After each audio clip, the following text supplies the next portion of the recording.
आज आपण चिंच गुळाची आमटी करणार आहोत. तर तुरीची डाळ आता मी घेतली आहे आणि ती 2 ते 3 पाण्याने आता मी स्वच्छ धुवून घेणार आहे आणि नंतर कुकरमध्ये शिजवून घेणार आहे.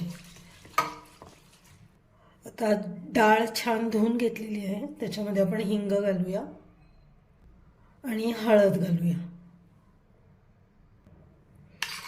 आता हलवून 3 ते 4 शिट्ट्या घेऊन आपल्याला ही डाळ मऊ शिजवून घ्यायची आहे. चिंच गुळाची आमटी करायची आहे, त्यामुळे मी चिंच घेतलेली आहे. आता ही पण मी स्वच्छ धुवून आपली डाळ शिजेपर्यंत ही भिजत घालणार आहे.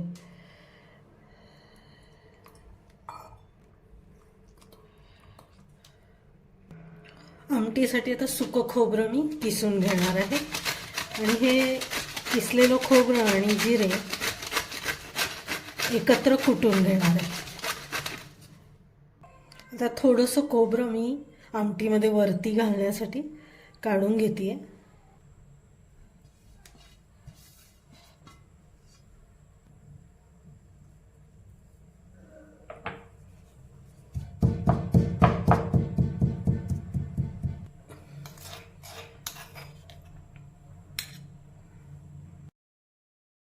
आता आमटीसाठी आपण काय काय साहित्य घेतलं तर चिंच मी भिजत घातलेली आहे. चिंच जेवढं तेवढाच गूळ घेतलेला आहे. किसलेलं खोबरं थोडं वरून घालण्यासाठी, जिरे आणि खोबरं आपण जे बारीक केलं ते, ही धन्याची पावडर आहे, सुकी 1 लाल मिरची, 1 हिरवी मिरची, कोथिंबीर चिरलेली आहे, चवीनुसार मीठ, तिखट, मोहरी आणि हळद. आता हे वरण छान शिजलंय, आपण ते एकदम बारीक घोटून घेऊया. आता आपण ही जी चिंच आहे त्याचा गर काढून घेऊ.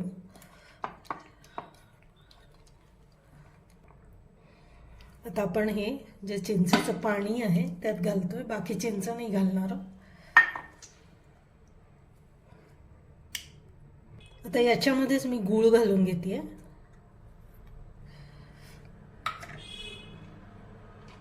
थोडीशी कोथिंबीर, हळद आपण यात शिजताना घातलेली आहे, म्हणजे मी थोडीच घालते हळद. तिखट 1-1.5 चमचा तिखट आहे. मीठ घालते चवीनुसार. ही धना पावडर आहे, ती पण आपण यात घालून घेऊया आणि आपण आता हे हलवून घेऊया व्यवस्थित.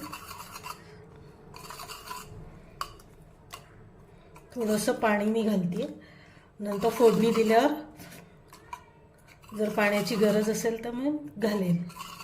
इथेही थोडं पाणी मी घालून घेते. तेल घालते कढईमध्ये.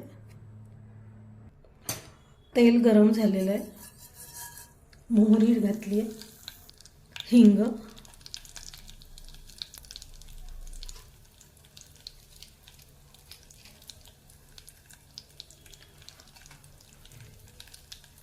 फोडणी झाली आहे. आता आपण जे खोबरं आणि जिरे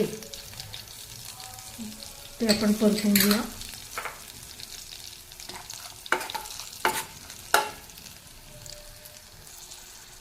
आणि आता हे वरण आपण घालतो.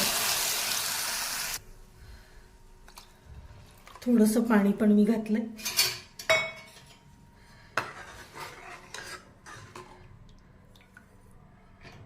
कोथिंबीर. आणि आता ही जी आमटी आहे आपल्याला छान उकळून घ्यायची आहे. जेवढी ही उकळेल तेवढी त्याची चव वाढते. आता आपली चिंच गुळाची आमटी 7 ते 8 मिनटं मी उकळून घेतलेली आहे, कारण उकळली आमटी की त्याला टेस्ट चांगली येते. आणि आपली चिंच गुळाची आमटी आता तयार झालेली आहे. आजची चिंच गुळाची आमटी तुम्हाला आवडली असेल तर कमेंट्स नक्की द्या. लाईक, शेअर आणि सबस्क्राईब पण जरूर करा. तसेच बेल आयकॉन प्रेस करा, म्हणजे माझ्या नवनवीन रेसिपीचं नोटिफिकेशन तुम्हाला तुमच्या मोबाईलवर येईल आणि तुम्हाला माझ्या रेसिपी बघता येतील. तुम्हाला सबस्क्राईब पण करण्याचं मी तुम्हाला रिक्वेस्ट करते. आणि आजची रेसिपी कशी वाटली ती नक्की तुम्ही करून बघा. आपण पुन्हा भेटूया माझ्या पुढच्या व्हिडिओमध्ये नवीन रेसिपीसह वैशालीज इझी रेसिपीमध्ये.